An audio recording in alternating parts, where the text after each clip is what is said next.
राधे राधे सभी को। आज मैं बताऊंगी अमावस्या पर सूखी सामग्री अपनी कैसे निकालें। सूखी सामग्री निकालने के लिए बहुत सी लोगों के यहाँ पूड़ी और खीर बनाई जाती हैं। और अगर हम ज़्यादा कुछ नहीं कर पाते, आजकल बच्चे पढ़े लिखे ऑफिस जाना होता है, सब कुछ वो होता है, उनको जाना इधर वो टाइम नहीं मिलता है, तो हम अपने पितरों को याद कर सकते हैं अमावस्या के दिन। तो सूखी सामग्री भी निकाल सकते हैं उनके लिए।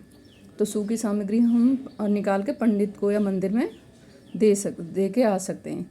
तो अब हमें ये सूखी सामग्री में क्या क्या दान करना चाहिए, जो मुख्य सामग्री होती हैं दान के लिए।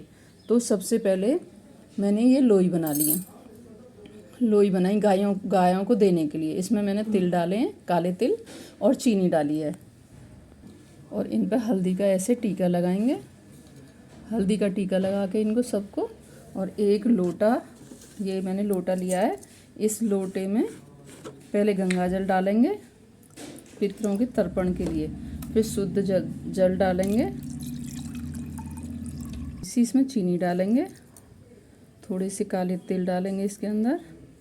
इसमें ये फूल भी डालेंगे, फूल डालने हैं तो हो तो डाल लो, ना हो तो कोई बात नहीं। फूल डालेंगे इसके अंदर लोटे के अंदर। और इस लोटे में कच्चा दूध डालेंगे थोड़ा सा, ये काले तिल डालेंगे इसके अंदर, थोड़े से चावल। अगर ये दूब घास डालें अगर हो तो ठीक है, ना हो तो भी कोई बात नहीं।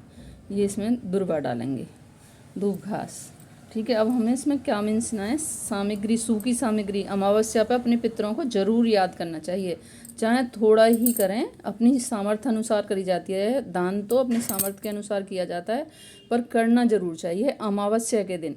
तो उसमें हमें क्या मुख्य चीज़ें जो होती हैं दान करने के लिए, वो क्या क्या होती हैं ये बताना चाहती हूँ मैं।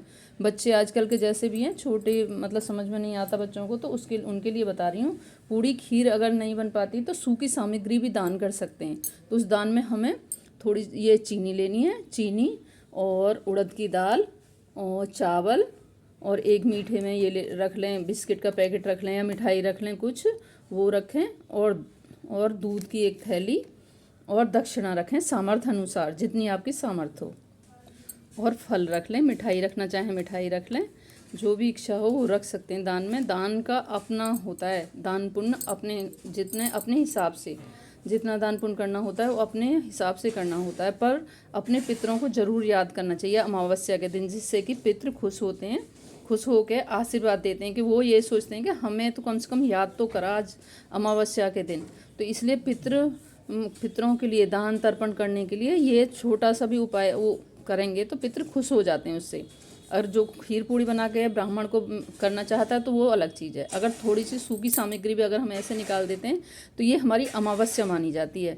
अमावस्या मिंसना जिसे बोलते हैं, मिंसना। अब मैं ये सारी इनको, बड़े जो घर के लोग होते हैं वो तर्पण करते हैं इसका, अपने पितरों का नाम लेके, अपने पितरों को याद करके।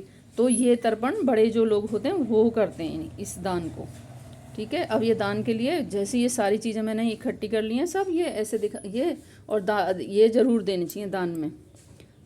दक्षिणा अपनी सामर्थ्य अनुसार होती है। दक्षिणा से क्या होता है, जो कुछ गलती हो या कुछ हम भूल चूक हो गई हो, हमारे पास नहीं कुछ करा हो, हम भूल गए हों या कुछ हो गए, तो उसके लिए दक्षिणा होती है। दक्षिणा पूरा संपूर्ण कर देती है दान पुण्य को, इसलिए दक्षिणा में ये दिए जाते हैं।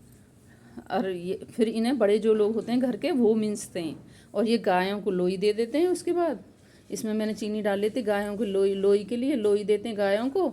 और ये दान दक्षिणा जो है मिंसने के बाद पंडित जी के यहाँ दे दो, और या कोई जैसे कोई पंडित होते हैं उनके यहाँ मंदिर में जाके दान कर दें, और नहीं तो सामर्थ्य जिनके यहाँ वो होते हैं मंदिर में जाकर पंडित जी को दान कर आएँ। ये ऐसे जल लेके और 3 बार फेरना होता है इसको। जो ये सारी चीज़ जो सामग्री हमने करी है तो 3 बार मीन्स के हाथ जोड़ के अपने पितरों को याद करके कि पितृ देवता जो हम पे गलती हो क्षमा करना, जो हमने सामग्री आपके लिए मिनसी है वो स्वीकार करना, ऐसे बोल के ये सारी सामग्री पे पानी से छींटे लगा के और 3 बार मिन्स के वो कर देते हैं दान फिर इसको। तो ये पितृ खुश हो जाते हैं इससे। पितृ जब पितृ